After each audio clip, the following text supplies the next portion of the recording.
शाम जिनकी नए झगड़ों में फसादों में कटी, रात बस खुदकुशी करने के इरादों में कटी, ऐसे कमबख्तों को मरने से बचा लूं तो हंसूं। भारत में रहना है तो भारत से प्यार करो, नहीं इस भारत से मुख मोड़ जाइए। जिस मुल्क के रिवाज रीति नीति हो पसंद, उस मुल्क से ही नेज नाता जोड़ जाइए। एक राजा ने मांग भरी फिर मेरा मस्तक फोड़ दिया, एक राजा ने मांग भरी फिर मेरा मस्तक फोड़ दिया। 5 साल वाला गठबंधन 10 महीने में तोड़ दिया। सुलझा विवाद श्री राम जन्मभूमि वाला, बन रहा मंदिर है जय सिया राम की। नाच नर नारी झूम धरती को चूम चूम, देवगण बोले जय जय अयोध्या धाम की। तुमने गोकुल की गोपियों से अगर क्या बात है। प्रेम का व्याकरण पढ़ा, फर्क नहीं होता है राजा और भिखारी में, दोनों की सांसें काटी हैं समय की तेज कटारी ने। भारत के नौजवानों भारती पुकारती है, भेदभाव छोड़कर साथ साथ आइए। गाँव पे लगी है फिर भारती की लाज, आज सिंहनाद कर सोए राष्ट्र को जगाइए। दोस्तों नमस्कार, मैं डॉक्टर प्रवीण शुक्ल आपको प्रणाम करता हूं। सतमौला कवियों की चौपाल में आपका हार्दिक स्वागत करता हूं। बोली मैं तेरे बच्चे का बाप बनने वाला हूं, ये देख।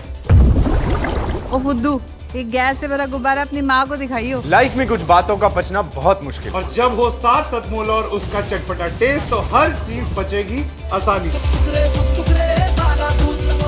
सतमौला celebrates the release of Fukre 3 in theaters near you. CM साहब, हमारे 30 विधायक अपोजिशन पार्टी में चले गए, अब आप सीएम नहीं रहे।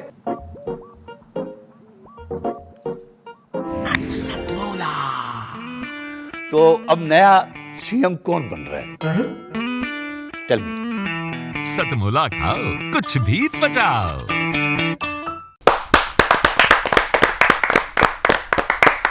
नमस्कार, सतमौला कवियों की चौपाल में आप सभी दर्शकों का हार्दिक स्वागत है। सतमौला कवियों की चौपाल, आपकी चौपाल। सतमौला कवियों की चौपाल का कार्यक्रम 20वें वर्ष में अगस्त में प्रवेश कर चुका है। 15 अगस्त 2004 को प्रारंभ हुआ ये कार्यक्रम आज 20वें वर्ष में आ चुका है। और आज सतमौला कवियों की चौपाल में वो सुप्रसिद्ध कवि हमारे बीच में हैं जो हास्य के प्रखर साक्षर, उनका नाम होता है दीपक गुप्ता जी। जहाँ जोरदार ताली के साथ हम उनका स्वागत करें। धन्यवाद। दीपक गुप्ता जी उस समय के साथी हैं, चाहे वो संघ लोक सेवा आयोग में हिंदी की अनिवार्यता की बात करने वाली बात हो, तब की बात हो, चाहे हम अगर बात करें कविता क्षेत्र की, हम युवावस्था के साथी हैं। वैसे तो अभी भी युवा दिखते हैं, बेशक हम युवा हो या ना हो, लेकिन युवा दिखते जरूर हैं। और ऐसे हमारे साथी बीच में उपस्थित हैं। और सतमौला कवियों की चौपाल में जब मैं बात अपने मन की पीड़ा प्रदर्शित करता हूं तो ये हरने का काम करते हैं। तो और ऐसा जो पीड़ा को हर ले और चेहरे पे मुस्कान ला दे, एक तो होता है हास्य कवि। हास्य, उसको किसी भी ढंग से हंसाना उसका एक उद्देश्य रहता है। लेकिन जीवन प्रेरक प्रसंग के बीच में कुछ व्याधियां होती हैं, उन व्याधियों से व्यंग उत्पन्न करने वाला जो कोई करिश्माई कवि है उसको दीपक गुप्ता कहते हैं। जोरदार ताली के साथ बहुत बहुत धन्यवाद। तो मैं बड़े ही प्यार और दुलार के साथ आमंत्रित करता हूं दीपक गुप्ता। बहुत बहुत धन्यवाद प्रवीण जी। और सतमौला कवियों की चौपाल से जैसा आपने बताया 20 साल से मेरा भी संबंध है, और आज पुनः मैं आपके माध्यम से अपने दर्शकों से जुड़ रहा हूँ। सबका अभिनंदन करता हूँ, स्वागत करता हूँ। और आपने बात हंसाने की कर ही दी है, तो आइए वहीं से शुरू करता हूँ। आज हमारे एपिसोड में दो महिलाएं हैं, नारी शक्ति विराजमान है। मैं यहीं से बात प्रारंभ करता हूँ कि आकाश की ऊंचाई हो या सागर की गहराई, आकाश की ऊंचाई हो या सागर की गहराई, महिलाएं सफलता के झंडे चारों ओर गाड़ आई, सफलता की राहों पर कई पुरुष रह गए अभागे, महिलाएं निकल गई आगे, कई तो इतनी आगे निकल गई भाई आज तक लौट के घर ही नहीं आई। वाह वाह वाह वाह वाह। तो इतनी भी तरक्की मत कर लेना, नारी शक्ति को मैं ये निवेदन करना चाहता हूं। बहरहाल आइए जुड़ता हूं पारिवारिक संगोष्ठी का माहौल है और पारिवारिक संदर्भों से ये कविता आप तक पेश करने की कोशिश करता हूं कि मैं कवि सम्मेलन में जाने को हो रहा था तैयार। मैं कवि सम्मेलन में जाने को हो रहा था तैयार, मेरी पत्नी को जाना था बाजार, सकुचाती शर्माती मुझसे बोली मुझे छोड़ दोगे क्या। मैं कवि सम्मेलन में जाने को हो रहा था तैयार, मेरी पत्नी को जाना था बाजार, सकुचाती शर्माती मुझसे बोली मुझे छोड़ दोगे क्या। मैंने कहा मैं तो कब से तैयार बैठा हूं। वाह। मैंने कहा मैं तो कब से तैयार बैठा हूं, पर 7 फेरे लेने के बाद लाचार बैठा हूं। अब इसमें ना तेरी कोई खता ना मेरी कोई खता, पर तुझे इस बात का नहीं पता कि शादी वाले दिन जब घोड़ी पर होकर सवार मैं पहुंचा मंडप के द्वार, तो तेरे पिता ने मेरे हाथ में 5 लाख रुपए देते हुए कहा बरखुरदार ये मेरी इज्जत तुम्हारे हाथ में है, कहीं जानी नहीं चाहिए बेटा, पैसे हर महीने आते रहेंगे, लड़की मायके नहीं आनी चाहिए। बहुत अच्छे बहुत अच्छे। इतना सुनते ही मेरे फेरे तो पड़ गए, पर ससुर जी अपनी बात से मुकर गए और मुझे इस बात का ना कोई दुख है ना कोई पछतावा, ना ही मैं पछता रहा हूं, बल्कि आज तक ईमानदारी से अपना धर्म निभा रहा हूं, क्योंकि मैं जानता हूं कि पैसा तो आना जाना है, पर घर में जो लक्ष्मी है वही मेरे लिए बहुमूल्य खजाना है, वही मेरे लिए बहुमूल्य खजाना है। दीपक भाई जो ये आपने कविता पढ़ी, ये कोरोना काल में कई लोगों ने मानवता जीती भी देखी है और मरते हुए देखी है। बिल्कुल ऐसे जिनको आज भारत सरकार ने पद्म भूषण दिया, ऐसे अपने मित्र हैं जितेंद्र सिंह संटी जी, जिन्होंने 10,000 से अधिक कोरोना काल में मृत्यु के समय जिनके कोई परिवार के व्यक्ति उपस्थित नहीं थे, उन्होंने उनका संस्कार किया। बिल्कुल ऐसे अनेक सिख संस्थाएं हैं, जैसे गुरुद्वारा बंगला साहिब, उनके यहाँ किस प्रकार से भोजन की व्यवस्था रहती थी, और ऐसे राष्ट्रीय स्वयंसेवक संघ की सेवा भारती के लोग किस ढंग से काम किया करते थे। और कुछ लोग ऐसे भी थे, मानवता मरती वहाँ देखी जहाँ ऑक्सीजन के लिए पैनिक एटमॉस्फेयर क्रिएट किया, कई चीज़ों का रोना रोया गया, और जहाँ ज़रूरत थी उनके एक सरकार होनी चाहिए होती, वहाँ सरकार नहीं थी, यानी कि दिल्ली सरकार नहीं थी। और किस प्रकार से ऑक्सीजन की वेस्टेज की गई, किस प्रकार से एक दुर्घटना के अंदर अवसर तलाश किए गए, महामारी के बीच में अवसर तलाश किए गए। इनके लिए मेरे पास कोई निंदा के लिए कोई शब्द नहीं है, किंतु हम आगे बढ़ते हैं। और अब मैं जिनको मैं प्रस्तुत करने जा रहा हूँ वह होते हैं देश के लाडले कवि सृजन शीतल। सृजन शीतल के लिए मैं 2 पंक्तियां देना चाहूँगा। कहूँ क्या किस तरह से जिंदगी को जी लिया मैंने, कहूँ क्या किस तरह से जिंदगी को जी लिया मैंने, चुभन सुई घुटन दागा लबों को सी लिया मैंने। वाह वाह, लबों को सी लिया मैंने। सृजन शीतल। सतमोला कवियों की चौपाल के दर्शकों को नमस्कार। मैं जुड़ने का प्रयास करता हूं। कई मेराज फैजाबादी साहब ने लिखा जी कि जिंदगी दी है तो जीने का हुनर भी देना, जिंदगी दी है तो जीने का हुनर भी देना, पांव बक्से हैं तो तौफीके सफर भी देना, गुफ्तगू तूने सिखाई कि मैं गूंगा था। वाह। गुफ्तगू तूने सिखाई कि मैं गूंगा था, अब मैं बोलूंगा तो बातों में असर भी देना। बोलूंगा तो बातों में असर भी देना। मैं जोड़ने का प्रयास करता हूँ, 1-2 छंद सुनिएगा और उसके बाद मैं आपको गीत से जोड़ूंगा, जी। सुनिएगा। इस सांवली सलोनी सुचि सूरत को देखते ही, सांवली सलोनी सुचि सूरत को देखते ही, राम जी पे हृदय को हार गई जानकी। राम जी की अखियों में अंकित हुआ है चित्र, राम जी की अखियों में अंकित हुआ है चित्र, राम जी पे ऐसा जादू डार गई जानकी। दूर से निहार के ही बंधी प्रेम पास में यूं, धर्म जान राम जी को धार गई जानकी। जितना भी नयनों में संचित किया था नेह, जितना भी नयनों में संचित किया था नेह, राम जी पे क्षण में ही वार गई। बहुत अच्छे भाई, बढ़िया, वाह वाह वाह। राम जी पे क्षण में ही वार गई जानकी। और एक छंद ये सुनिएगा कि मन में मगन होके महलों को छोड़ छाड़, मदन मुरारी जी को मीरा भजने लगी। बहुत अच्छे भाई सजन, वाह। मन में मगन होके महलों को छोड़ छाड़, मदन मुरारी जी को मीरा भजने लगी। रमण बिहारी जी को रोम रोम में रमाया, राणा जी की राजधानी मीरा तजने लगी।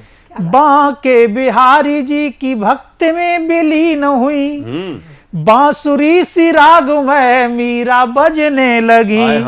और सांवरे के साथ हुई सकल समाज त्याग, श्याम का श्रृंगार कर मीरा सजने लगी। बहुत को वाह। श्याम का श्रृंगार कर मीरा सजने लगी।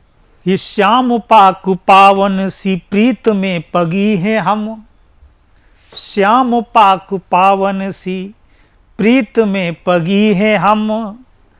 प्रेम की पुजारन को ज्ञान न सिखाइए, आन मान शान कान भान हमको है कृष्ण। हम गोपियों को ऐसे हास न बनाइए, भाव भक्ति से भरी है भूल से है भूल हुई। भाव भक्ति से भरी है भूल से है भूल हुई, भगवान भोली भाली को नहीं सताइए। अब नहीं कोई त्रुटि कभी भी करेंगी हम, नटखट इस बार चीर को गहाइए। नटखट इस बार चीर को गहाइए। और एक छंद और सुन लीजिएगा। इस सुन के खबर गोपी उद्धव के आवन की, मूड को उघारे नंगे पांव दौड़ने लगी। अरे सखियों सुनो तो श्याम की खबर लेके, उद्धव जी आ रहे हैं सब टेरने लगी। पगलाई घबराई पसीने में लथपथ, गोल बना गोपी उद्धव को घेरने लगी। अखियों से आंसुओं की जमुना बहाती हुई, श्याम कब आवेंगे जी रो के पूछने लगी। बहुत धन्यवाद। बहुत अच्छे सृजन शीतल जी, आपको हम विदा करते हैं। मैं भी एक तरुण में एक केवल प्रस्तुत करना चाहता हूं, क्योंकि कई बार भ्रम हो जाता है कि भाई ये प्रवीण आर्य जो है वो केवल संचालक निर्माता है या कवि भी है, लेकिन मैं कवि के रूप में अपना कवि परिचय देता नहीं, क्योंकि मेरा जो सामाजिक दायरा है उसमें मैंने कभी गलती से बोल दिया तो मुझे हानि हुई है, इसलिए मैं अपने आप को बताता नहीं। लेकिन कई बार क्योंकि मैं हानि की परवाह नहीं करता, फिर उस टाइम बोलता हूँ, हालात इस कदर यूं करवट बदल रहे हैं। वाह वाह। हालात इस कदर यूं करवट बदल रहे हैं, दे फूक इस धरा को शोले मचल रहे हैं। अंधियार के पखेरू अलगाव की मुंडेरे, अंधियार के पखेरू अलगाव की मुंडेरे आतंक की धुनों पर गाहर गजल रहे। हे सृजन शीतल, मेरे मधुर गीतकार, श्रृंगार से निकल करके राष्ट्र के लिए भी कुछ गाओ, इसलिए मैं पंक्ति आपको दी थी। आगे जब आप आओगे तो राष्ट्र के लिए भी आप मधुर गीत लिख के लेके आएंगे। इसी के साथ मैं आगे बढ़ते हुए, समय ज़्यादा नहीं लेते हुए, मैं बुलाना चाहूँगी हमारे कमांडो समोद सिंह जी का, जो कि भारतीय थल सेना में सच में कमांडो है, और उसके साथ ही वो बुलंदशहर से आते हैं। मैं स्वागत करूँगी कि वो अपनी कविता से हम लोगों को आनंदित करें। धन्यवाद। बहुत बहुत धन्यवाद आपका। चलिए मैं सीधे सीधे बात शुरू करता हूं कि किस तरफ रुख मोड़ ले बहती नदी का क्या पता, किस तरफ रुख मोड़ ले बहती नदी का क्या पता, आज है कल हो न हो इस जिंदगी का क्या पता। क्या बात।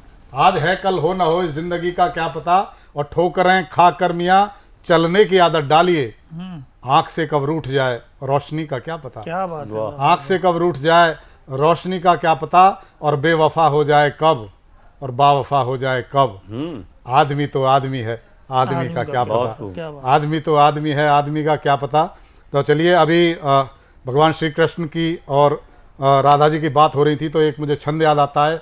मैं वो छंद रखता हूँ भगवान श्री कृष्ण जी के याद करते हुए। मेरे इष्ट हैं कि सांवले सलोने तेरे रूप रंग न्यारे प्यारे, सकल कलाओं संग साधना कराते हैं। सांवले सलोने तेरे रूप रंग न्यारे प्यारे, सकल कलाओं संग साधना कराते हैं। काजल की कोठरी से कारे कारे नैन नित, नजरों में न्यारी न्यारी भावना जगाते हैं।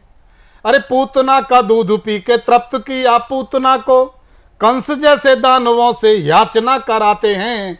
और घुंघराले केश काले कानों के करण फूल, कृष्ण को निहारने की कामना कराते हैं। कृष्ण को निहारने की कामना कराते हैं। और एक छंद और मैं आपको गांव की पृष्ठभूमि से देता हूं। शहर से कुछ बच्चे गांव जाते हैं और वहां से अम्मा से पूछते हैं हम यहाँ से क्या फोटो में कैद करके ले जाएं। बस ये इसकी भूमिका है, सुनिएगा।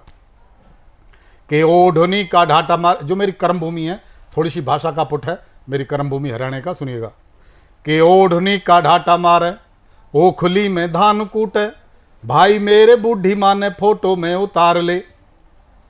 चाखी धोर टोकरी के चार मुट्ठी चावला में, कंकरी ने खोजती या ताई ने उतार ले। अरे चूल्हे धोरा चिमटा और फूकनी ने देख लेना, छान में छुपाए ओ मसाले भी उतार ले। और चाची ताई भाभियां के प्यार ने करो जी कैद, बाजरे की रोटियों के स्वाद ने उतार ले। बाजरे की रोटियों के स्वाद ने उतार ले। और एक छंद मातृशक्ति को समर्पित करता हूं। बेटी बचाओ अभियान जो है, मैं उसका विरोध करता हूं। क्यों विरोध करता हूं, सुनिएगा। उसके विरोध में एक छंद पढ़ता हूं कि द्रोह की ध्वजा लगाने वाले दुष्ट दानवों से लड़ने को राम जैसा किरदार दीजिए, और देखते ही रावणों की देह को दहन करें, बहू और बेटियों को अधिकार दीजिए। अरे दुष्टों की कुदृष्टि पे जो करे जोरदार वार, लाडली के हाथों में वो तलवार दीजिए।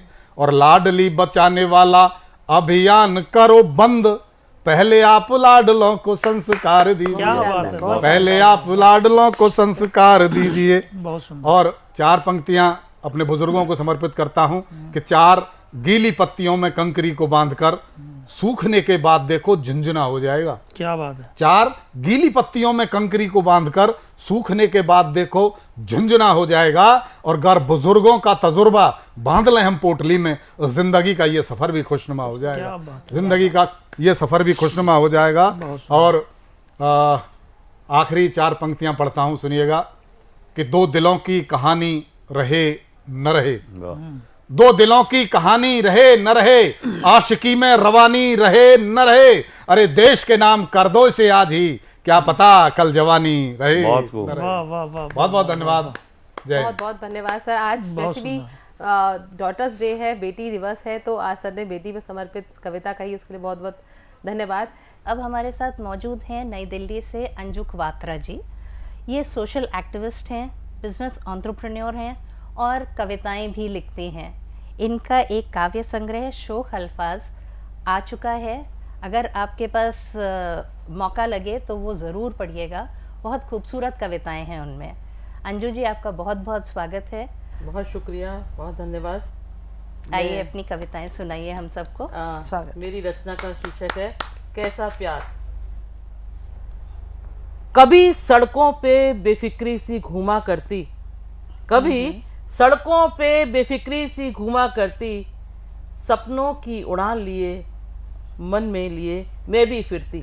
अरे वाह। घाव जो लगे मन पर, घाव जो लगे मन पर, भरपाई उनकी ना हो पाई, अपने ही चेहरे को मैं ना छू पाई। अपने ही चेहरे को मैं ना छू पाई।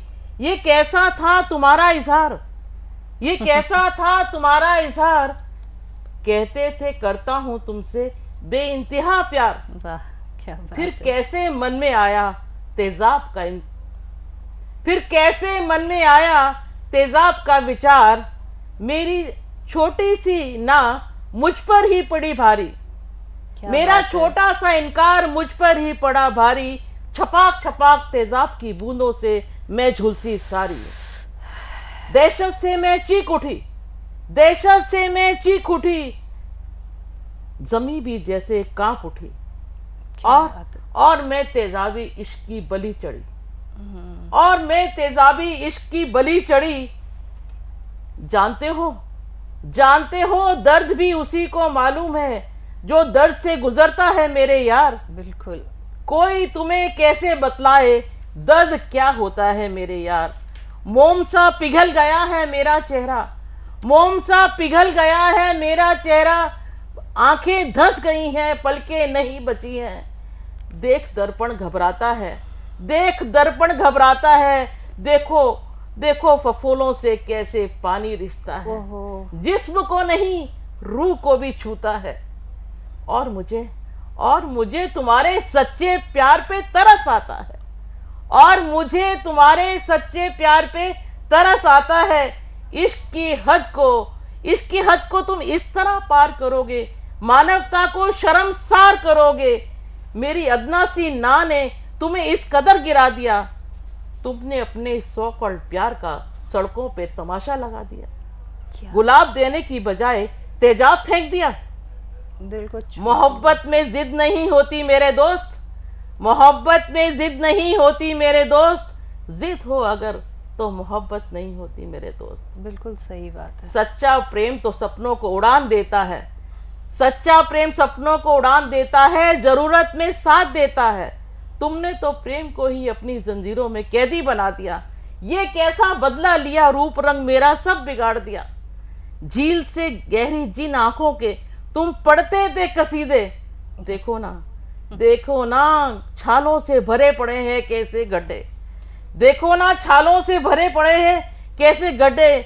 भले ही तुमने अस्तित्व से, भले ही तुमने तेजाब से मेरे अस्तित्व किया, भले ही तुमने तेजाब से मेरे श्रृंगार का अस्तित्व का श्रृंगार किया, मेरे वजूद को ना मिटा पाओगे तुम, मेरे वजूद को ना मिटा पाओगे। देखना तुम अगले जन्म में मुझे अपनी बेटी के रूप में पाओगे। देखना तुम अगले जन्म में मुझे अपनी बेटी के रूप में पाओगे।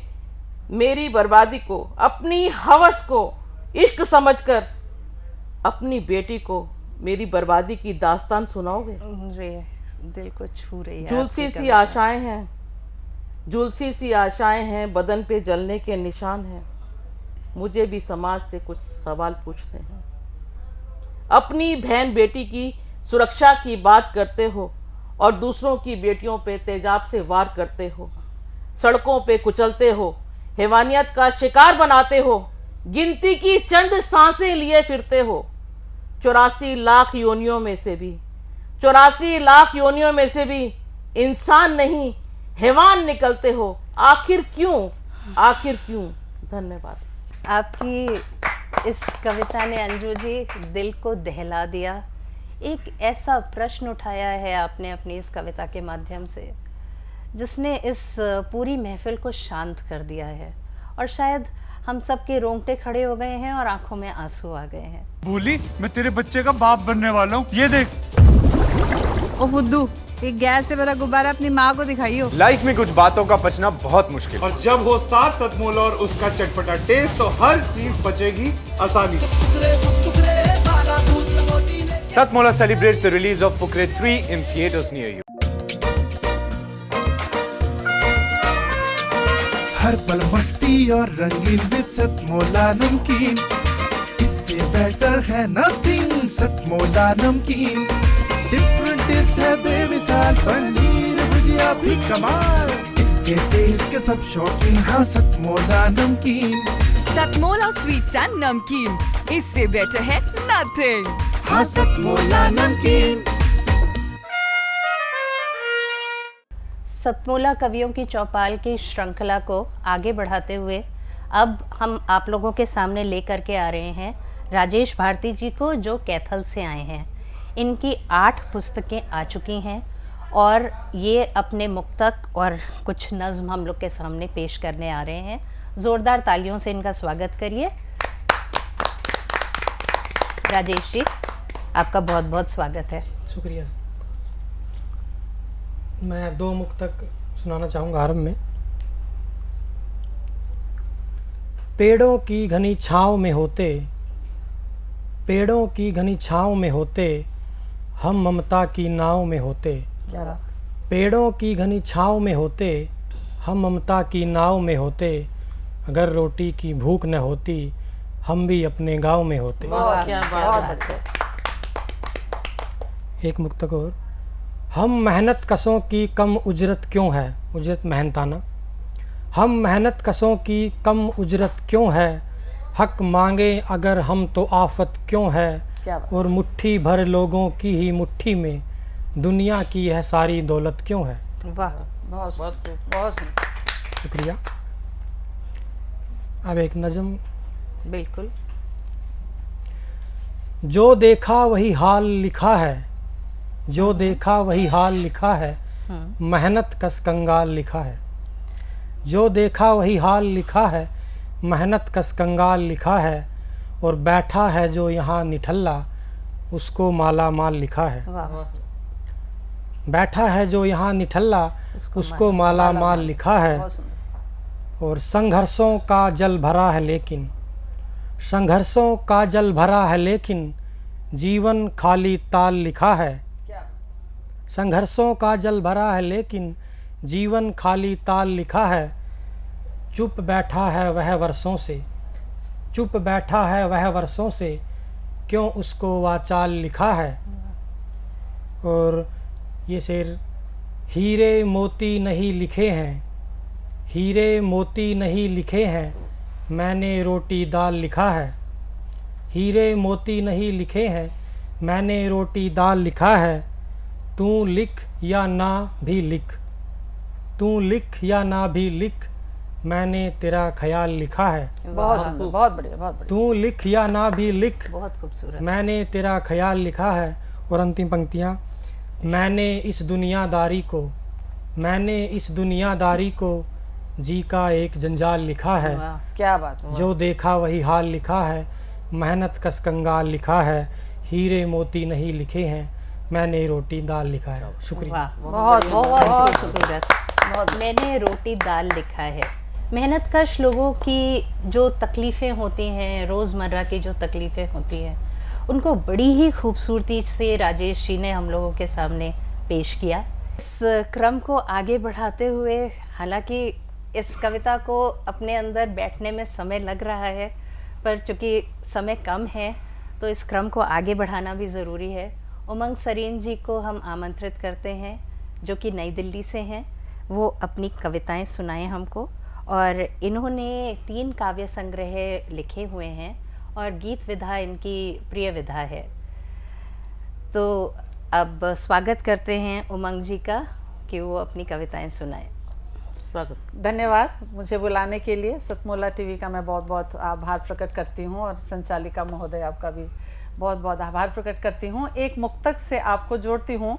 हम जो कवि लोग हैं, शायर लोग हैं, उनको समर्पित एक मेरा मुक्तक है कि हम क्या क्या सोचते हैं और कैसे लिखते हैं। इरशाद। कहते हैं जहाँ ना पहुँचे रवि वहाँ पहुँचे कवि। बिल्कुल तो एक मुक्तक देती हूँ आप सबके लिए। जी, स्वागत किसी है। सहरा के कोने में वो गुलमोहर उगाता है। वाह। सहरा में गुलमोहर कवि ही उगा सकता बिल्कुल, है। बिल्कुल। किसी सहरा के कोने में वो गुलमोहर उगाता है। अरे मेघा इधर आजा, गागा फिर बुलाता है। वाह, क्या बात पगला है या शायर है या कोई फकीरा है। फटे सीना या टूटे दिल, गीत प्यार के ही वो गाता है। क्या बात किसी है। सहरा के कोने में। और एक मुक्तक मैं अपनी माँ के चरणों में समर्पित करती हूँ। बिल्कुल। सांझ है ढलती हुई फिर भी कुछ उजाला है। वाह, क्या सांझ बात है। है ढलती हुई फिर भी कुछ उजाला है। लगता है कुछ तो मेरे मन का होने वाला है। एक खुशबू ने ही घर में आते हैं घेर लिया। घर में आते ही एक खुशबू ने है घेर लिया। लगता है चौका आज माँ ने फिर संभाला वाह, है। क्या बात लगता है। है चौका आज माँ ने फिर संभाला है। तो पिज्जा बर्गर के टाइम में अगर माँ चौका संभालती है तो ऐसी बिल्कुल, खुशबू बिल्कुल। आती है। बिल्कुल। एक गीत रखती हूँ छोटा सा, जो हम स्वागत एक है। दूसरों से गिले शिकवे रखते हैं, उनको लेके एक गीत रचा जी, है। आपका स्वागत है। बहुत शुक्रिया।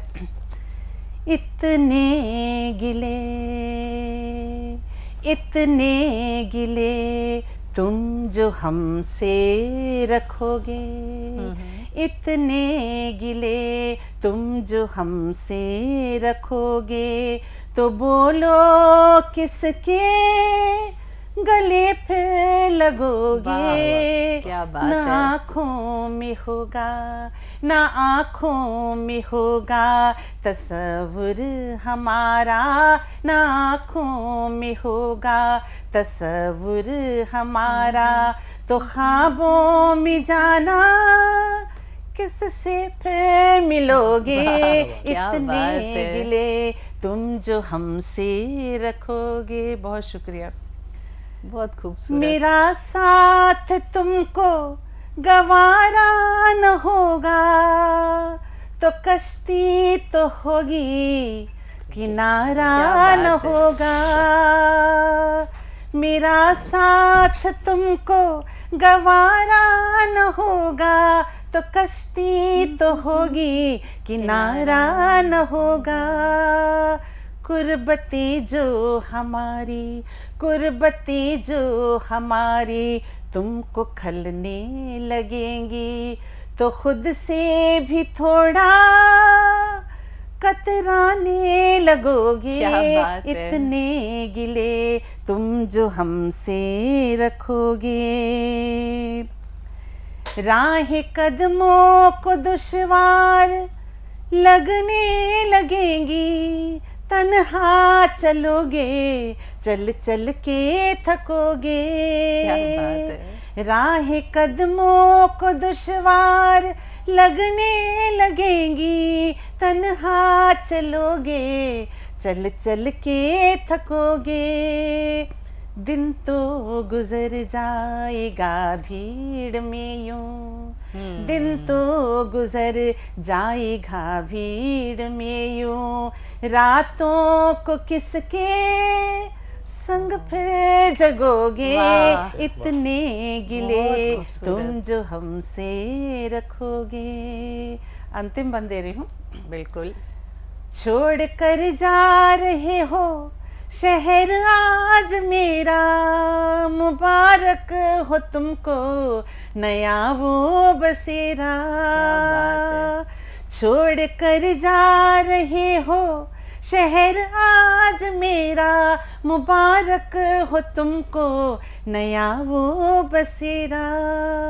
मगर जब भी तन्हा, मगर जब भी तन्हा किसी रोज होगे, मगर जब भी तन्हा किसी रोज होगे, याद हमको करोगे, मुस्कुराने लगोगे, इतने गिले तुम जो हमसे रखोगे, तो बोलो किसके गले पे लगोगे, ना आँखों में होगा तस्वुर हमारा, तो ख्वाबों में जाना किससे फिर मिलोगे, इतने गिले तुम जो हमसे रखोगे। क्या बात है। उमंग जी ने जितनी उमंग के साथ गिले शिकवे की बात की, ये शायद आज की पीढ़ी के लिए एक बहुत बड़ा सबक है। लड़ाई झगड़ा हर घर में होता है, परेशानियां हर जगह होती हैं, लेकिन अपनी बात को कहने का एक सलीका होता है, और उमंग जी ने उसी उमंग के साथ उस सलीके को किस तरह से अपनी बात को कहना चाहिए वो हमारे सामने रखा। बहुत बहुत शुक्रिया उमंग जी आपका। इस श्रृंखला को आगे बढ़ाते हैं और इंदौर से हमारे बीच में आए राम राठौड़ जी को अपने बीच में बुलाते हैं और इनसे कुछ बात करें। ये उससे पहले हम ये बता दें आपको, ये एक मोटिवेशनल इंस्पिरेशनल पोएम जो विवेकानंद जी के ऊपर इन्होंने लिखी है, उसको ये सुनाने जा रहे हैं हम लोगों के सामने। आपका बहुत बहुत स्वागत है राम जी। बहुत बहुत धन्यवाद। सबसे पहले माँ सरस्वती के चरणों में नमन, और दूसरा धन्यवाद मैं सतमोला कवियों की चौपाल साधना टीवी को देना चाहता हूँ, जिन्होंने सभी कवियों के लिए ये अवसर यहाँ पे प्रदान किया है। मैं यहाँ यह सुनाना चाहता हूँ कि हमारे देश में कई सारे ऋषि मुनि मनीषी हुए हैं, कई हमारे देश में अवतार हुए हैं, जिन्होंने इस पावन भूमि भारत पर कितने ही चमत्कार दिखाए हैं। मैं उनके बारे में आपको मेरी कविता के माध्यम से बताना चाहता हूँ जी। आपका स्वागत कि हर एक युवा को किस प्रकार से होना चाहिए। कि वो कहते हैं कर्तव्य करो, वो कहते हैं जन्म हुआ कर्तव्य करो, मैं अपने आनंद में खो जाना चाहता हूँ। वो कहते हैं जन्म हुआ कर्तव्य करो, मैं अपने आनंद में खो जाना चाहता हूँ, अपना सर्वस्व लुटाकर भारत माँ मैं विवेकानंद हो जाना चाहता हूँ। बहुत अपना सर्वस्व लुटाकर भारत माँ मैं विवेकानंद हो जाना चाहता हूँ।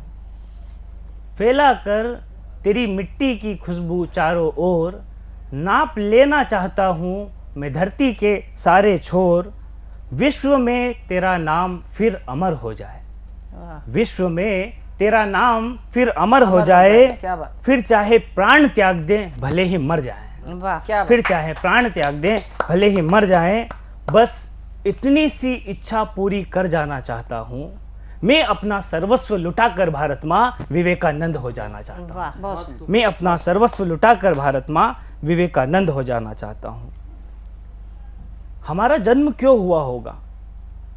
विवेकानंद जी ने हमें बताया कि आप उपासना की पद्धति से, साधना की पद्धति से उस ईश्वर को प्राप्त करिए, ध्यान की पद्धति से उस ईश्वर को प्राप्त करिए। ये भारत की भूमि हमेशा से यही संदेश देती आई है।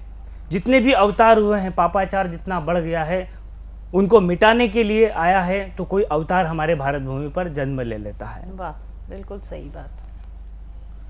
किस अर्थ भला जन्मे होंगे हम पावन भूमि भारत पर, किस अर्थ भला जन्मे होंगे हम पावन भूमि भारत पर, फिर राम कृष्ण अवतार हो जो चूमे मिट्टी खुद मुख पर। वाह, क्या बात है। जन्मे फिर हनुमान स्वयं देवों का भारत कहलाए, शांति बुद्ध के जैसी हो अंतर मन पुलकित हो जाए। वाह, क्या बात। अपने शब्दों से माँ अब उजागर हो जाना चाहता हूँ, अपना सर्वस्व लुटाकर भारत माँ मैं विवेकानंद हो जाना चाहता हूँ। विवेकानंद होना चाहता हूँ। बहुत बढ़िया। अपना सर्वस्व लुटाकर भारत माँ मैं विवेकानंद हो जाना बहुत चाहता बढ़िया, हूँ। बहुत बढ़िया, बहुत ही खूबसूरत। अगली मेरी कविता जो हमारे भारत के युवाओं को एक ऊर्जा दे, एक ऊर्जा से भर दे कि आपको बैठे नहीं रहना है, आपको शांति तो प्राप्त करना ही है, लेकिन जो ऊर्जा प्राप्त हो रही है उससे आपको क्या करना है, जो भी आपका लक्ष्य है वो आप लक्ष्य निर्धारित करें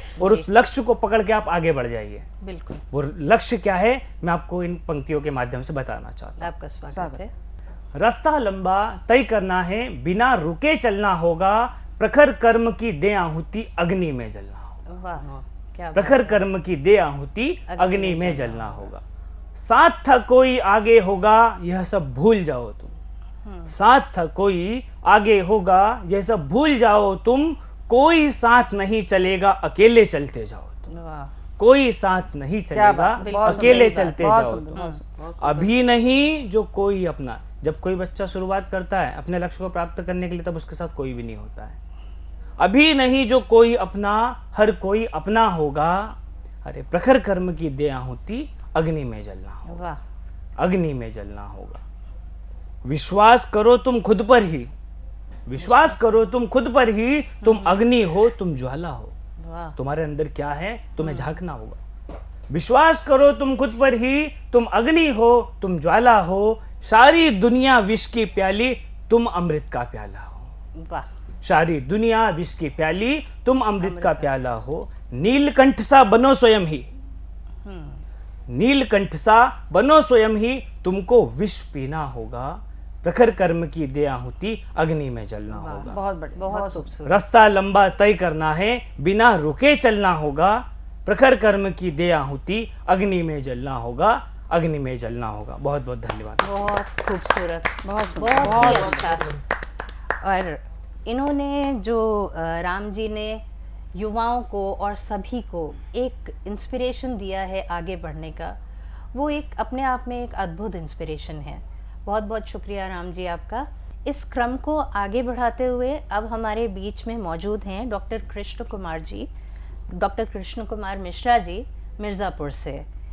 ये हिंदी साहित्य में इन्होंने पीएचडी किया है और करीब 30 से ज़्यादा आलेख इनके प्रकाशित हो चुके हैं। आज हमारे बीच में ये एक पारिवारिक कविता लेकर आए हैं। कृष्ण जी आपका बहुत बहुत स्वागत है। सबसे पहले तो मैं सतमोला टीवी को जो है धन्यवाद देना चाहता हूँ। पहली बार स्क्रीन के सामने कविता पढ़ रहा हूँ, आपका बहुत बहुत स्वागत है। तो मैं जो है एक पारिवारिक कविता लेकर आ रहा हूँ। जैसा कि आजकल की समस्याएं हैं, तो मैंने अपने पिताजी को उन समस्याओं को झेलते हुए देखा है जी। तो उन्हीं को लेकर मैंने एक कविता लिखी है। बिल्कुल। बाबूजी जब से घर आए हैं, बाबूजी जब से घर आए हैं, दर्द कई सारे लाए हैं। कहते हैं तुम दोनों ने मुझको पंगु बना डाला। कहते हैं तुम दोनों ने मुझको पंगु बना डाला। अच्छा खासा कमा रहा था, अब तो केवल काम चल रहा। अच्छा खासा कमा रहा था, अब तो केवल काम चल रहा। शुगर बीपी के चक्कर में जेबें ढीली होती हैं। शुगर बीपी के चक्कर में जेबें ढीली होती हैं। जैसे तैसे खींच तान कर गाड़ी आगे बढ़ा रहा। क्या बात है। बाबूजी जब से घर आए हैं, दर्द कई सारे लाए हैं। शुगर बीपी कम थे क्या, शुगर बीपी कम थे क्या। घुटनों ने भी मोर्चा खोल दिया जी। घुटनों ने भी मोर्चा खोल दिया। बाबूजी के पैरों पर जमकर हमला बोल दिया। कभी दवाई कभी सकाई, पल भर को आराम नहीं। कभी दवाई कभी सकाई, पल भर को आराम नहीं। कभी स्वयं ही डॉक्टर बनकर, कभी कभी डॉक्टर के द्वारा अपनी दवाई खाते हैं। संभल संभल के कदम बढ़ाते, दर्द स्वयं चबाते, अपने दर्द को स्वयं ही पचाते। क्या बात है, आज का सच है ये। यूट्यूब के द्वारा नए नए नुस्खे रोज अपनाते। जी। कहते हैं कि आज ठीक है, फिर कहते हैं कुछ दिक्कत है। कहते हैं कि आज ठीक है, फिर कहते हैं कुछ दिक्कत है। थोड़े दिन पीछे बतलाते, मीठा मीठा दर्द सुनाते। अपनी इन्हीं दर्द की बातें रोज़ हमें वे खूब सुनाते। इस बार थोड़ा समय लगा जी। बोले मैं अच्छे से चलने लगा। अब मुझको स्कूटी दिला दो, उसकी टंकी फूल करा दो। अब मुझको स्कूटी दिला दो, उसकी टंकी फूल करा दो। यह सुनकर मैं हैरत में आया, यह सुनकर मैं हैरत में आया, उनकी हालत से घबराया। मन ही मन काफ़ी झुंझलाया, मन ही मन काफ़ी झुंझलाया। उनको बहुत समझाया बुझाया, उनकी दशा का भान कराया। अब वे कहना मान गए हैं, अब वे कहना मान गए हैं, अपनी हालत पहचान गए हैं। बाबूजी जब से घर आए हैं, दर्द कई सारे लाए हैं, दर्द कई सारे लाए हैं। क्या बात है, बहुत ही दिल को छूती हुई कविता सुनाई आपने कृष्ण जी। और वाकई उम्र के साथ उस चीज़ को स्वीकार कर पाना बहुत मुश्किल होता है कि अब हम कुछ ऐसे काम हैं जो नहीं कर सकते और अब हम बच्चों के ऊपर आश्रित हो गए हैं। ये एक बहुत बड़ी तकलीफ़ है जो कि जैसे जैसे उम्र बढ़ती है वैसे वैसे लोग उस चीज़ को महसूस कर पाते हैं। चलिए इस क्रम को आगे बढ़ाते हैं और हमारे साथ सुरेश धमोहा जी मौजूद हैं, राजस्थान की भूमि से हैं और ये पन्ना धाई पे अपनी एक कविता सुनाने जा रहे हैं। नमस्कार, मैं सुरेश दमोरा जयपुर राजस्थान से। मैं यहाँ दूसरी बार आया हूँ सतमोला की चौपाल में। आपका स्वागत है। मैं पन्ना धाई पर एक गीत लिखा हूँ जो बहुत ज़रूरी है, क्योंकि आज तक किसी भी कवि ने या आज तक कोई भी गीतकार ने पन्ना धाई पर ज़्यादा कुछ नहीं लिखा है, लेकिन मैं कोशिश करता हूँ कि मैं पन्ना धाई पर आपको कुछ सुना सकूँ। जी, आपका वो एक ऐसी वीरांगना थी जो अपने पुत्र का बलिदान देकर एक राजा के पुत्र को बचाती है और अपने आंखों के सामने अपने पुत्र की जो भावनाएं होती हैं वो किस प्रकार से वो प्रदर्शित करती है, उस पर मैंने एक गीत लिखा है। बहुत स्वागत है। अरे पन्ना, अरे पन्ना री, अरे पन्ना री, आपकी जो आवाज़ है वो दुनिया में पहुंची है। राणा सांगा के पुत्र की जान बचाई, अपने पुत्र की बलिदान दुआई। मेवाड़ की धरती में आपने इतिहास रचा है, मेवाड़ की धरती में आपने इतिहास रचा है। राजस्थान का मान बढ़ाया है, हिंदुस्तान की में पहचान बनाई है। वो पन्ना धाई गुजरी, वो पन्ना धाई गुजरी। राणा सांगा के पुत्र उदय सिंह की जान बचाने की खातिर अपने पुत्र उदय सिंह की, अपने पुत्र करमचंद की, अपने पुत्र करमचंद की हत्या हुई। अपने पुत्र को बचाया नहीं, रानी के वचनों का पालन किया और राजा के पुत्र को बचाया। क्या बात है, बिल्कुल सही। आपने राजस्थान और मेवाड़ का ऐसा मान बढ़ाया है, ऐसी वीरांगना वो पन्ना धाई गुजरी कहलाई है। राजकुमार के जान बचाकर आपने चित्तौड़ से मेहरानगढ़ तक लेके गई, नंगे पैर चलती रही। वो तड़पती धूप गर्मी का मौसम आपने झेला है, कैसे कैसे आपने राजा के बच्चे की जान बचाई है। दूध पिलाने वाली वो पन्ना धाई गुजरी, आज दुनिया में ऐसा मान बढ़ाई है, अपने बच्चे का बलिदान दुआई है। क्या बात है। पन्ना धाई वो ऐसी वीरांगना थी जो ऐसी आज हुई न होनी है। ये राजा महाराजाओं की कथा नहीं, ये एक ऐसी वीरांगना की कथा है जो दुनिया में सुनाई है। वीरांगना की ये कथा है जो दुनिया में सुनाई है। अपने बच्चे के आंखों के सामने बलिदान होते देखकर मन में तड़प उठाई है। वो ऐसी रानी जिसने अपना वचन निभाई है, वो ऐसा वचन निभाई है। क्या बात है। इसी के साथ मैं अपनी कविता को समाप्त करता हूँ। बहुत ही खूबसूरत कविता आपकी। और वाकई पन्ना धाई ने जो बलिदान दिया था वो आज शायद कोई माँ देने के बारे में सोच भी नहीं सकती है। ये थी हमारी सतमोला कवियों की चौपाल। सतमोला कवियों की चौपाल में आपने देश के लब्ध प्रतिष्ठित कवियों को सुना, आपने सुना नवांकुर कवियों को भी सुना, और आपको ये कार्यक्रम देखते हुए कुछ नए अनुभव हुए होंगे और होते हैं, निरंतर होते हैं। मुझे किसी चीज़ का, मैं एक कहावत है कि मैं आलोचना समालोचना से मैं उसको कोई महत्व नहीं देता, आलोचना को खासकर, लेकिन मैं समालोचक व्यक्ति हूँ और समालोचक मैं खुद हूँ, मैं अपने लिए मैं खुद समालोचक हूँ। तो कई बार लोग आक्षेप करते हैं कि ये कार्यक्रम व्यावसायिकता वाला है, ये है वो है, तो वाकई में स्पष्ट करना चाहता हूँ कि मैं कोई भजन मंडली वाला कार्यक्रम तो चला नहीं रहा। ये कार्यक्रम है विशुद्ध रूप से साहित्यिक, और हमारा कार्यक्रम सहभोज पद्धति पे चलने वाला है, प्रीतिभोज पद्धति पे चलने वाला कार्यक्रम नहीं है। प्रीतिभोज में सबको दावत दी जाती है, आओ, शगन का लिफाफा भी कम से कम उसमें देना पड़ता है, आओ आप प्रीतिभोज में आमंत्रित हैं। यहाँ पर सब अपना अपना टिफ़िन लेके आते हैं, सब अपना अपना शेयर डालते हैं। तो ये कार्यक्रम किसी पर डिपेंडेंट नहीं है, ये कार्यक्रम 20 वर्ष से सहभोज पद्धति से चल रहा है। मैं आलोचकों और समाजकों को ये संकेत के रूप में ये मैं स्पष्ट कर देना चाहता हूँ कि व्यावसायिक होना कोई बुरा है क्या? हाँ, यदि आपके साथ कोई धोखा करता है, ठगी करता है, वो दोषपूर्ण हो सकता है, आलोचना का पात्र हो सकता है। या तो कोई हमारे यहाँ मित्र आया हो, उसका शूटिंग हुआ हो, टेलीकास्ट ना हुआ हो, तो हम आलोचना के पात्र हैं। लेकिन जब आप सब आ रहे हैं, सब जा रहे हैं, तो 20 वर्ष से 15,000 से ऊपर कवियों का परिवार है। तो कुछ लोग होते हैं जो कुंठा लेकर चलते हैं, मैं उनकी आलोचना को, समालोचना को भी स्वीकार करता हूँ। लेकिन आप लोग सभी 15,000 से ऊपर कवियों का जो हमें एक परिवार बन चुका है, ये आपके फेंके गए पत्थर भी हमारे लिए फूल हैं। सतमोला कवियों की चौपाल में आप निरंतर हमारे साथ जुड़े रहें, और अगर आप भी सतमोला कवियों की चौपाल में काव्य पाठ करना चाहते हैं, आपका स्वागत है।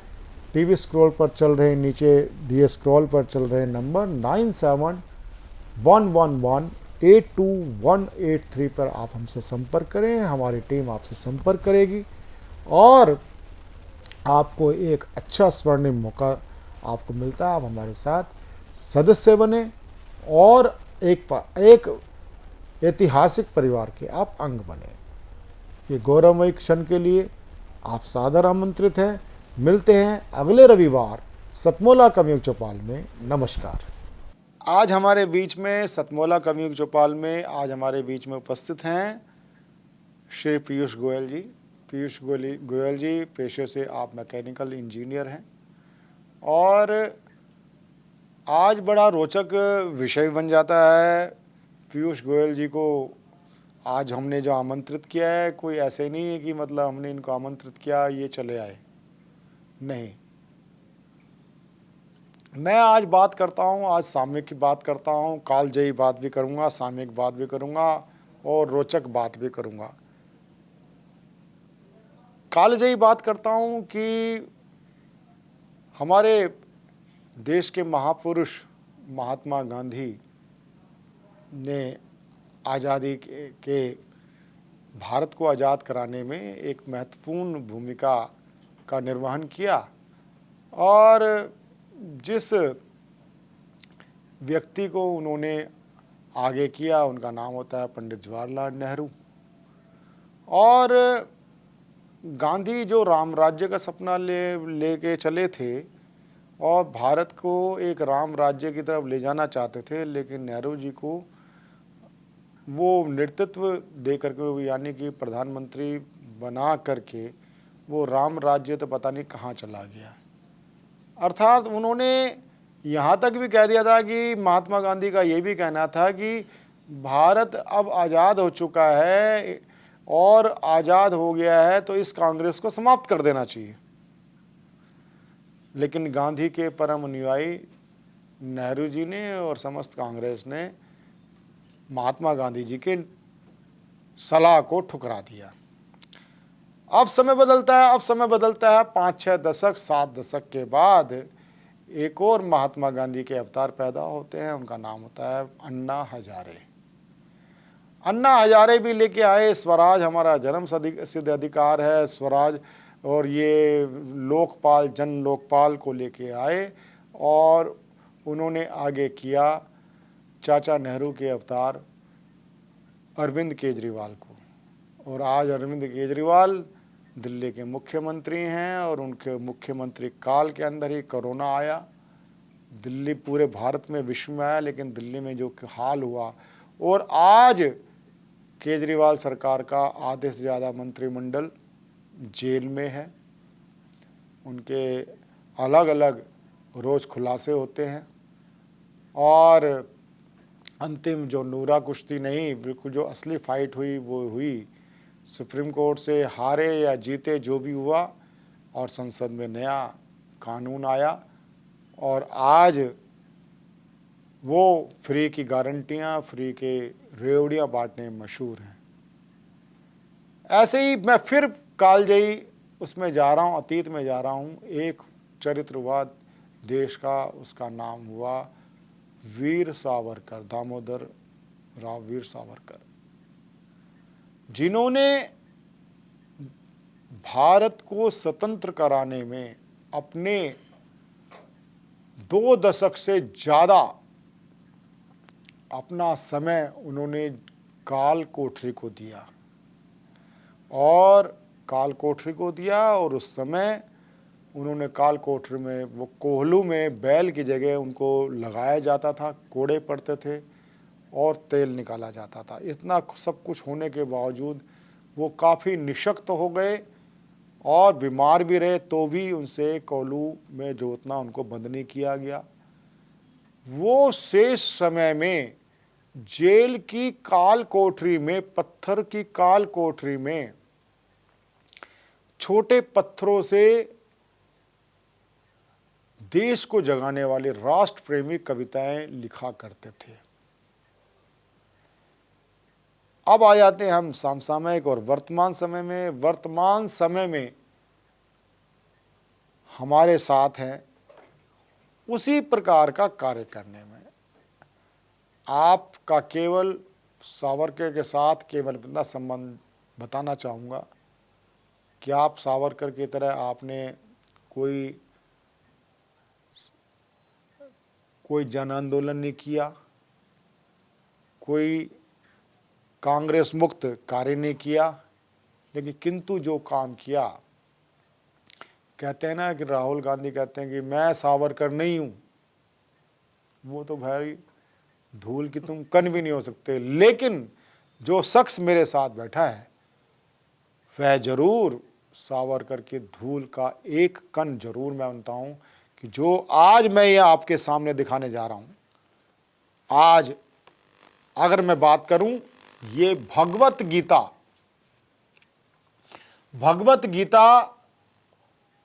उल्टी तरफ से लिखी हुई है।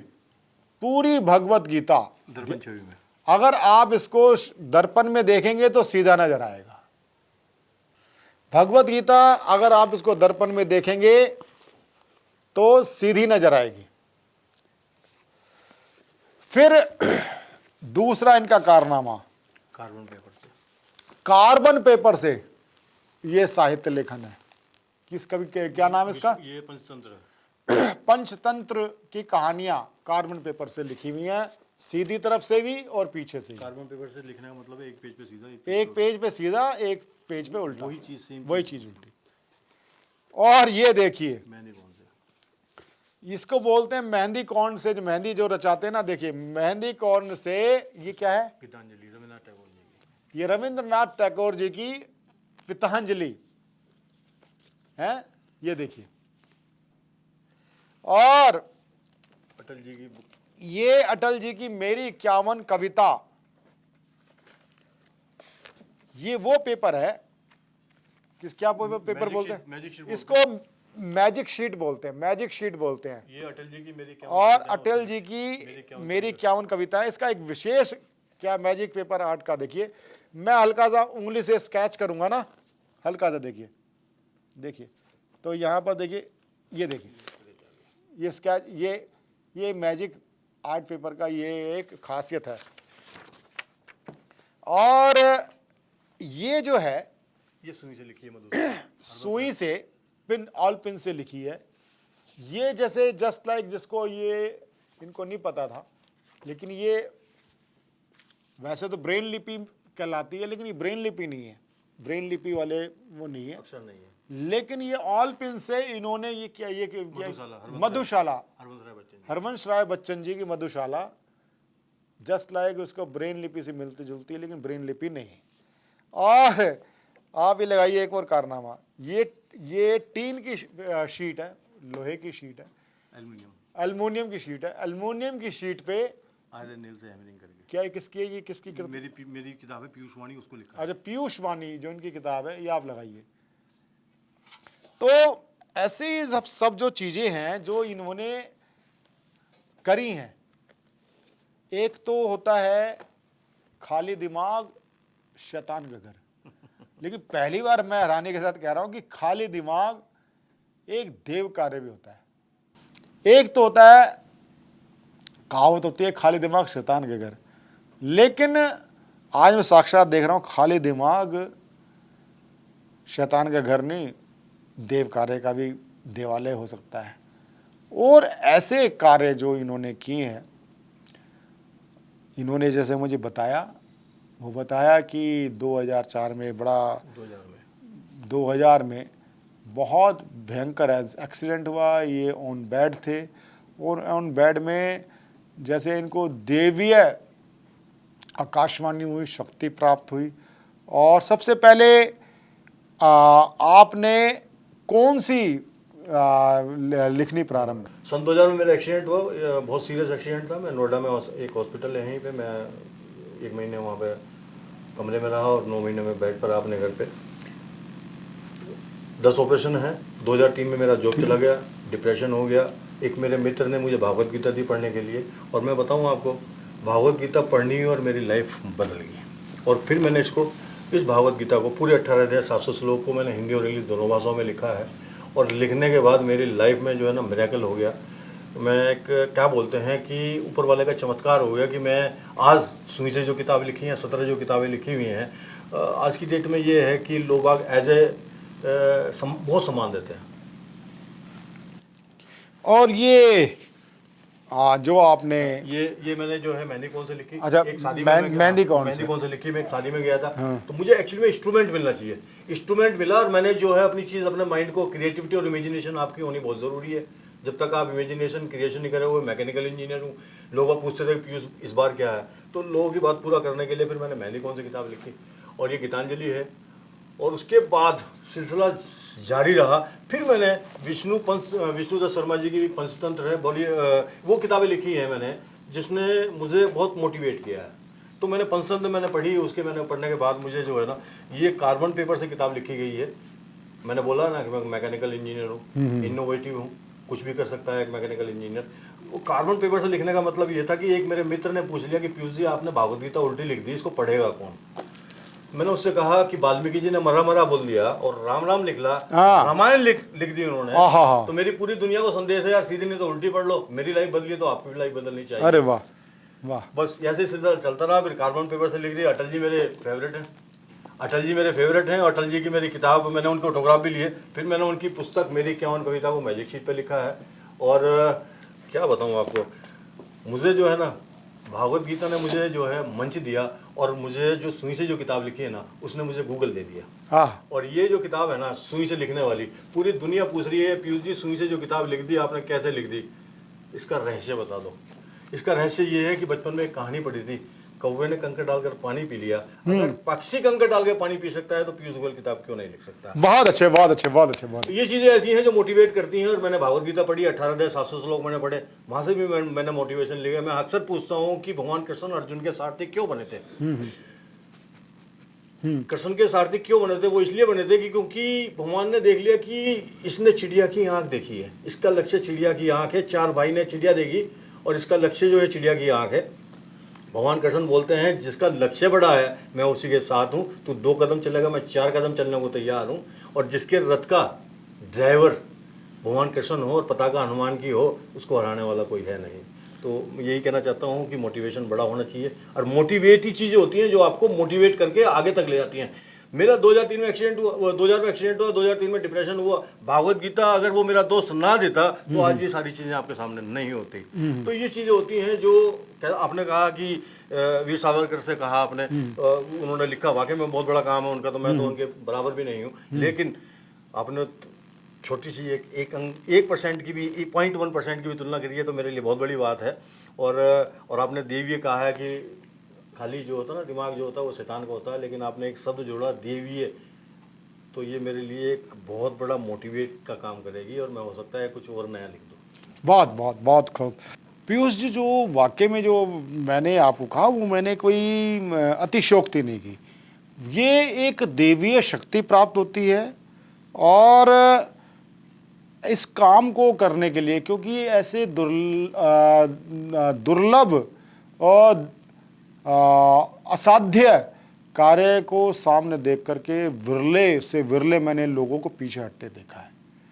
और आपने ऐसे अनूठे कार्य किए हैं कि देखिए कि कल्पना, आपने एक कल्पना, कई कल्पनाओं को साकार किया है कि ये तो ठीक है, मेहंदी कौन से करना आसान है और कई चीज़ों को जैसे कि करना आसान है, लेकिन आपने भगवत गीता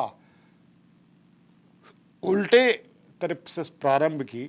वैसे तो इस्लाम के अंदर या उर्दू उल्टी चलती है, लेकिन उसकी लिपि अलग है, उससे कोई फ़र्क नहीं है, कोई वो असाध्य नहीं, बड़ा उनके लिए इजी है। कारण क्या है कि वो हर चीज़ उल्टी करते हैं।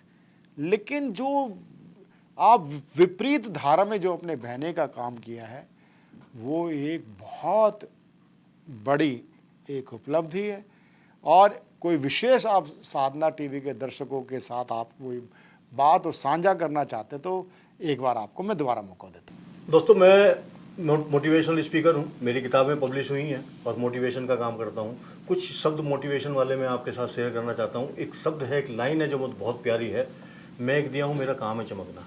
मैं एक दिया हूँ, मेरा काम है चमकना। हो सकता है मेरी रोशनी कम हो, लेकिन दिखाई बहुत दूर से दूंगा। हाँ, बहुत अच्छे, बहुत अच्छे, बहुत अच्छे।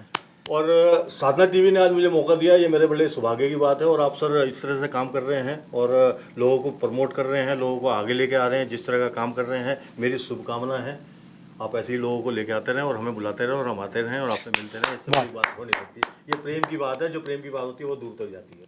मैं ज़रूर चाहूँगा कि मैं लोभ नहीं छोड़ पा रहा, क्योंकि आप इतने प्रेरक व्यक्तित्व हैं और आपके द्वारा लिखी हुई पुस्तक सोचना तो पड़ेगा ही, तो ईमानदारी से सोचना तो आपको पड़ेगा ही। हर एक किसी को पड़ेगा, अगर जिंदगी को जीना है, जीने चढ़ने पड़ेंगे। मैं सहर इस पुस्तक को मैं अपने सर माथे लगाता हूँ और आपको हार्दिक साधुवाद करता हूँ।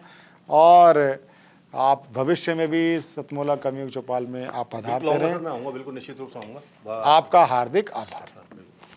नमस्कार दोस्तों, मैं अनिल मित्तल, चेयरमैन सतमोला ग्रुप। मैं जैसे आप सब लोग जानते हैं कि 2004 के अंदर मैंने सतमोला कवियों की चौपाल आरंभ करा परवीन आर्य के साथ मिलके। तो हमारा उद्देश्य दोस्तों यही था कि जो आज ये काव्य पाठ है, जो ये बुद्धिजीवी वर्ग जो ये सुंदर काव्य पाठ हम लोग करते हैं, तो वो धीरे धीरे आज के ज़माने में लुप्त ना होता जाए। जो आज मॉडर्नाइजेशन चल रहा है, जितना टीवी पे हम और भी चीज़ें बढ़ती जा रही हैं, तो ये ना हो कि हमारी पुरानी जो ये एक संस्कार थे, पुरानी सभ्यता थी, कविता पाठ था, वो धीरे धीरे ये लुप्त होता जा रहा था। तो इसीलिए हम दोनों ने मिलकर 2004 के अंदर सतमोला की कवियों की चौपाल आरंभ करी, जिसके अंदर हम ऐसा प्लेटफॉर्म देते रहे हैं जिसके अंदर नए से नए कवि जो भी कवि काव्य पाठ है उसमें करना चाहे उसका स्वागत करते हैं हम लोग, उन्हें मौका देते हैं नए नए कवियों को। और आप लोगों से यही निवेदन है कि जो भी चाहे आप पहली बार काव्य पाठ करते हैं तो आप सतमोला कवियों की चौपाल के प्लेटफॉर्म पर आएँ, आप लोगों का स्वागत है। उसके अंदर आप अपनी मौलिक कविताओं को सुनाएं, उनके अंदर जो भी कमी होगी तो हमारे पुराने जो एक्सपीरियंस कवि हैं वो उनको सुधारेंगे और आपको और इम्प्रूव करने की कोशिश करेंगे। आपसे निवेदन है कि सतमोला कवियों की चौपाल में आएँ और अपना काव्य पाठ करें। भूली, मैं तेरे बच्चे का बाप बनने वाला हूँ, ये देख। ओ फुद्दू, एक गैस से भरा गुब्बारा अपनी माँ को दिखाइयो। लाइफ में कुछ बातों का बचना बहुत मुश्किल, और जब हो साथ सतमोला और उसका चटपटा टेस्ट तो हर चीज बचेगी आसानी से। Satmola celebrates the release of Fukre 3 in theaters near you.